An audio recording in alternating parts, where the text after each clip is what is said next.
I have this cat, Emerson, this orange cat here. He's been doing something so funny lately. He pretends like he has a broken leg to get attention. So he'll start hobbling around until I pick him up, and it's the funniest thing. He started doing it about a week ago. I don't know where he learned it or how he came up with it, but he at first he started doing this thing where he would kind of come up behind me, and I'd be doing the dishes or something, and he would reach out and snag the band of my underwear, but usually claw me a little bit too to get my attention. And then so had taken to sort of pawing at me. And my other one, Houdini, he does that too now. He'll like reach out and touch me when he wants some attention. They're kind of a handful, the cats, but this new this new edition of Emerson acting like he has a broken leg, it's just so funny. It's so funny. Um, so I had a job interview just the other day. Wait, maybe yeah, it was the day before yesterday. And I didn't really have any nice clothes. I was thinking how I never had enough money for school clothes, and then I don't really have enough money for work clothes as an adult. And when I was a kid, I raised sheep for 4-H, and then we sold them at the county fair. And I'd always get like, say, maybe I remember like $200 or $300 or something, and then it was enough to get a coat and some shoes and a couple pair of jeans, but not really like the cool jeans, but jeans that would work, and some shirts and uh, whatnot. But when I went to get some clothes to wear, I thought, I'm gonna try to do it, on a budget. So I'm gonna go up to Marshalls.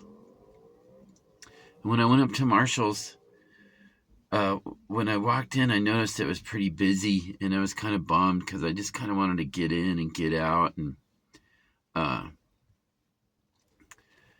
and I went over to where the men's pants were, and I started to go down the aisle, and there was this Mexican gal with her cart like blocking the aisle, and right at my size department, just rifling through the there's cat hairs going everywhere, rifling through the clothes like really aggressively and fast, and she shot me kind of a nasty look, and then I was like, what is going on here? And I just kind of looked around, and I realized the whole place was filled with Mexicans, and I was like, and this gal's cart was full, and I was like, well, how do these Mexicans have enough money to come shopping and buy a bunch of stuff? That was kind of one thought. And then I was like, what's this lady doing over in the men's department? I was super annoyed about that, and that she was blocking my way, and because you don't have to pull your cart. I mean, they're narrow aisles. The cart took up the whole entire aisle, so it wasn't really even possible to pass her. So I went and looked for shirts instead for a little bit, then went back to the pants, and then I thought I found a couple, but I went to the dressing room, which is a pain in the butt. You had to wait in line with these other Mexican gals that had a bunch of different clothes, so the lady was having to count all this stuff. And anyway, so I went in and tried on my jeans, and I always hate trying on jeans because you got to take your shoes off and everything. It's just all such a pain. And then they didn't fit, so I was like, damn, what am I gonna do? And I thought about driving to where I know this Carhartt store's at, but everything's pretty expensive there. And but I was like, and then I didn't want to drive up there because it was kind of rush hour and the traffic's bad here. And I remember there's this store here called Cal Ranch that they had Carhartt stuff, and it's like, all right, I'll go up there and try Cal Ranch and just see what they got. And because I knew they had some Carhartt stuff, and that's really just because it seems to last quite a long time. That's what I thought. I'd rather have that anyways. So, well, I went up there, and they didn't have a lot of selection. Like they would have mediums and large, but no extra large. So a lot of shirts that would work really wouldn't because they didn't have my size. And then, but they did have some stuff. So I brought stuff in the dressing room, and then went back out, got more, and came back, and then I ended up finding some pants, and found a couple pair of pants I needed a new belt because my belt was looking all scrappy, and belts are kind of expensive. To get a good one, it's $40. It was $40, but it's nice, so I don't, I feel like it was worth it. And so I had a couple pair of pants and a shirt and a belt. And then it was time to check out, so I went, and there was a guy up at the register, I don't know, going through some kind of rigmarole, and then there was a guy came up behind me, and so we had to wait a while for me to get up to the register, and then when I was there, she was like, "Do you have a phone number with this?" And I was like, "Well, I'd been there several times in the past, and I thought I'd gone through this phone number monkey business with them, but it turns out I hadn't, because she didn't know my number." And she was like, "Well, do you want to set up like an account?" And I probably should have just said no, because I don't even know, like, there's no discount really or anything that I know of, so I don't know what the point is, but, and then I could tell the guy behind me, he was a little annoyed with the fact that I wanted to set up the account. And so I said, "I'm sorry, ma'am," when I realized that it was, kind of causing him a little distress, because I know where he's coming from too. And then she asked me if I wanted to do my email, and I was like, "No, just skip the email." But then she still did talk about the email thing a whole bunch, even though we weren't doing it. And then while I was there, standing there, I noticed there was a little flyer with coupons on the counter. And one of the coupons was 25% off a clothing item. So I was like, "Oh, hey, let me use this coupon here on one of my items." And she was like, "Oh, okay." So then she just tapped the computer, it did something, and then it rang up, and I thought it still looked high. I was like, damn, if I was getting 25% off of something, it seemed like it should have come out a little bit low, and so then kind of right away I was like, I bet she took the 25% off my cheapest item instead of the most expensive one. So I had a pair of pants that was $65, which was a lot for a pair of Carhartts, but I was sort of stuck for time and everything, and they fit good, so I was like, yeah, whatever. I think my shirt was 30, the other pair of pants were 50, and the belt was 40. Well, whatever. So I didn't want to say anything at the time because I felt like I'd already put this guy behind me out. So I thought, well, I'll look when I get out to the truck. So I came out to the truck and looked at the receipt, and sure enough, she took the 25% off of the $40 belt instead of the $65 pants. So I just did a little quick math in my head, and I was like, wait a minute, that's like a $7 or $8 difference, So I was like, I'm going to go back in and see if I can get her to take it off the other pair of pants. So I came back in, and there was nobody there this time. And she was like, what can I, she was like, I don't know. But she got right away, seemed a little defensive. And I said, hey, I used that 25% coupon, and I was thinking that, we could have taken it off the most expensive item that I bought instead of the cheapest item that I bought, and it would probably save me an additional $7 or $8. And she said, well, the computer just does it automatically. And I knew right away she was lying to me. And it just didn't even make any sense anyways. And the belt was the last thing that she had rung in, so that's how I figured, like, she just pushed that button there. And I said, you know what? I don't believe you. I think you just didn't pay attention and you just don't care. And you should have seen the look on her face. And then I just said, well, something like, can you fix it for me? And then I don't know, she was kind of hemming and hawing. I said, well, can I just talk to a manager? Well, there was no manager there, but there was a supervisor. This guy, I had seen him in there before, kind of like a real big guy. And he wanted to know what was up, and so I told him the situation, and it seemed plain enough to him, like he wanted to do it, but then for some reason he didn't want to do it on the register himself. He wanted her to do it, and I was like, well, I don't even think she wants to do it, man. Could you just do it? And he was like, well, I don't know if I know how. But then he did it, and then she for some reason she went back to some side room or something. Anyway, so he re-rang everything. It was a bit of a pain, but then I got an additional $8, so I saved like $16 or something on that one item. And oh yeah, the other thing I told her, and I said it, and you didn't even tell me about the coupon. I had to mention it. It's not like you mentioned it. And she said, "Oh well, our manager doesn't like us to tell people." And it just got me to thinking how about white people in general. And I'm a white person, but how like I've had some Mexican girlfriends, some Cuban girlfriends, and when we would go places, and she would run, say my Cuban gal, she'd run across another Cuban gal. Here's the cat. They would talk to each other like they were in the same club, and they would sort of be like, like immediately friends, and sort of try to help each other out. And then it was the same thing. She's probably gonna give us a good ass shot like she did that one time. It was the same thing. Okay, then I had this other gal who was a Mexican gal, and then like I remember one time we were trying to do a return or something, and the line was long, but then she was like, "Oh yeah, chica," and she like talked real quick to the other one, and then they were like in the same tribe or the same club, and the one wanted to help her out, like they like to help each other out. And I think maybe there was a day when white people were like that, say like 1951 in Alabama, where, you'd go in and you would get preferential treatment because you were white, probably. But those days are long, long gone. And I was just like, I wonder why this gal, she knew that she could have saved me 25%, that there was a coupon, but she didn't want to bother to tell me about it. And then when I explained to her how, she could have done the discount on the other item, she was like, I was a bad guy, And I was just like, why doesn't this woman want to help me out, Or why aren't, like, white people more helpful with white people?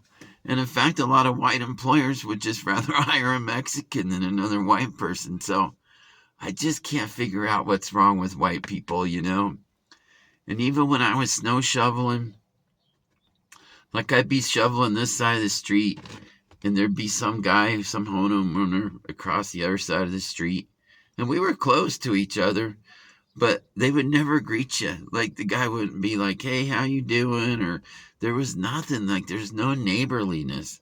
It's just like nasty rich white people up there on the mountain that just aren't nice. There's no greeting. There's no how do you do. And then even at the snow shoveling job, when I would show up in the morning, there were two white guys. My boss was a white guy, and this other white guy that I was working with. And there would be no good mornings. There'd be no how's it going, Brian. It would just be like silence. And I'd be like, hey guys, how's it going? And then I'd talk to the one I knew he had a kid, and I'd be like, how's your kid doing? I'd try to make a little small talk with them, but they're just not, I don't know what's the matter with everybody. It's like the younger people are sort of socially retarded, but even the older white people, they are just like are all cocooned up, and they don't want to. They're not open to any conversation. When you go out, you seldom run across anybody that's nice. I mean, once in a while you do, but it's few and far between. So I don't know what the hell's going on. But I wanted to talk. Besides that, I was just wanted to relay my job experience a little bit, interview experience. So, I had applied for this job, like a kind of a maintenance position, and I was supposed to show up at this place at 9:30 in the morning. Like the computer like scheduled it, and I had a choice between times. I could do Thursday or Friday, and then on Friday I could do like it was like 8 to 11 or something like that, and I picked 9:30. And so I went to the address I was supposed to go to, and I was like, say, 10 minutes early, because I rode my motorbike and I didn't want to have helmet face. After I take my helmet off for a little while, it has squished my face into like position, and it kind of stays that way. It makes me look like 20 years older than I normally do. So I thought I'd go early, let my face kind of flatten back out. Man, the cat's shedding so bad, it's unbelievable. And I've been brushing them too. All right, so I went there, and I noticed that there was no cars in the parking lot when I pulled up, and I was like, what? This is strange. But there was one car. And so I thought, well, I guess that must be the lady's car, and then I went, and then the door was locked, and it said something about the door always being locked, and that you had to push the intercom button. So I pushed the blue button. Kind of reminded me of that scene in Pulp Fiction where John Travolta's at Mia's house, and he pushes the button. He's like, "Hello, hello," and but I pushed the button, and nothing happened. And so I pushed it again. I just stood back and hung out for a little bit, and then 9:30 came, and I was like, something's wrong. So I found that thing that had the schedule, and there was an email thing there. And so I just emailed and said, hey, this is Brian. I had a 9:30 interview, but I could be here at the wrong time, or maybe I'm here at the wrong place or something. But I'm still interested in having an interview. And then I tried to call the number that was on the door, and it went right away to voicemail. And it didn't even sound exactly like the place where I thought I was applying.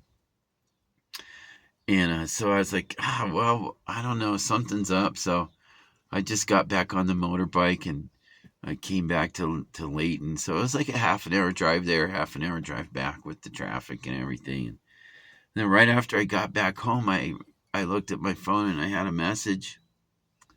And the message said that oh yeah, there was a mix-up with the times, but could I meet now? And so I was like, yeah, okay, I'll just drive back there. I was all dressed up in my new clothes. So I figured I might as well, and even though I didn't really feel like riding back, the highways here are just treacherous. They're just treacherous. And I have a little sport bike, and it's fast and everything, but there's like flying rocks and sand and crazy drivers, and the highway's rough, and there's like big bumps and stuff. So it's pretty treacherous out there. It's like a death ride, basically.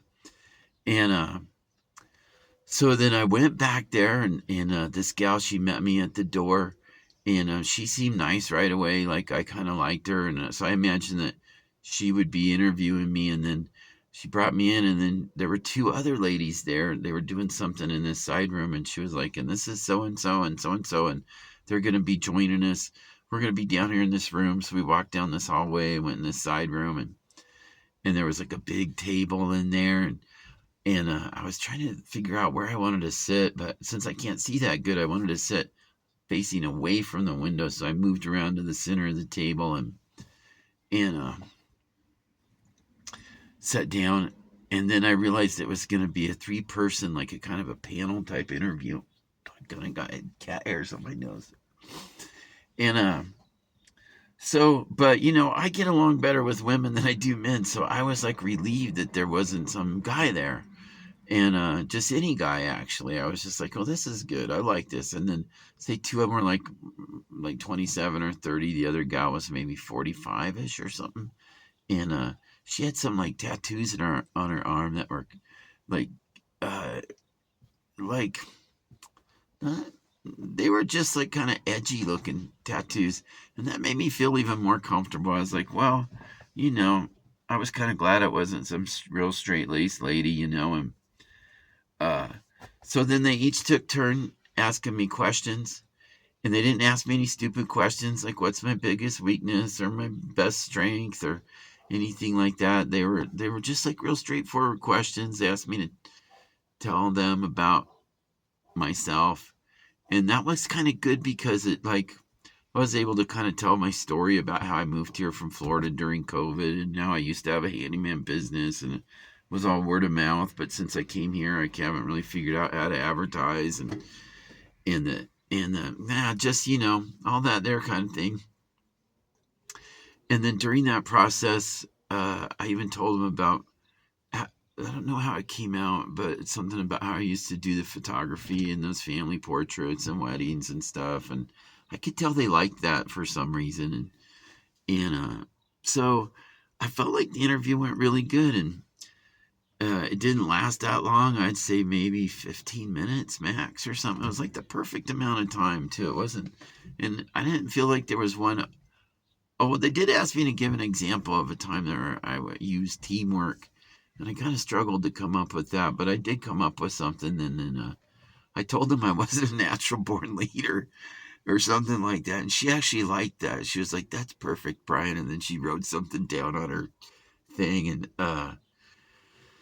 And so I felt like it went really good. And, uh, they did ask me how I felt about working with younger people. And I said I was cool with it, that in general I enjoy the younger folks and blah blah blah. I sort of bullshitted that a little bit.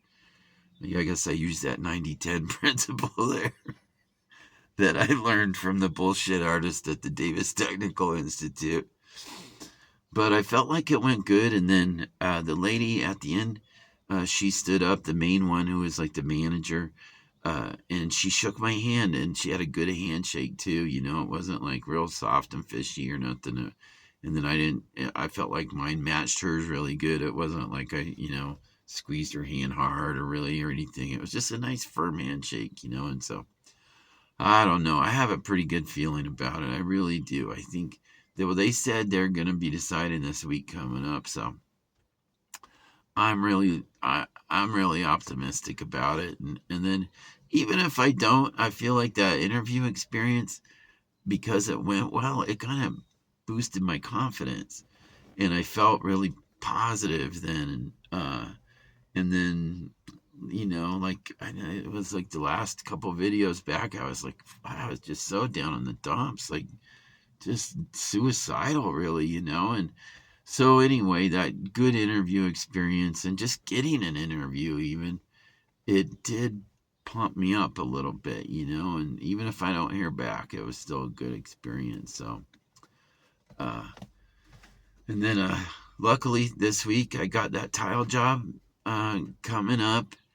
And uh it's actually there's a lot of steps to it, and it's complicated. And I'm not, like, I've done tile work before, and even for this couple I did a tub surround and stuff, but doing, like, say, a shower pan is pretty complicated. And I'm using this new material called, I forget if it's Curdy or Purdy, but it's by Schluter, and it's like these orange foam boards and all this other, like, stuff that I hadn't really messed with. And it's a prefabricated pan that you can cut to size. So it's going to be a real challenge, but I'm looking forward to getting going there. And so yeah, well, everything's kind of looking up, and I'm feeling pretty optimistic. And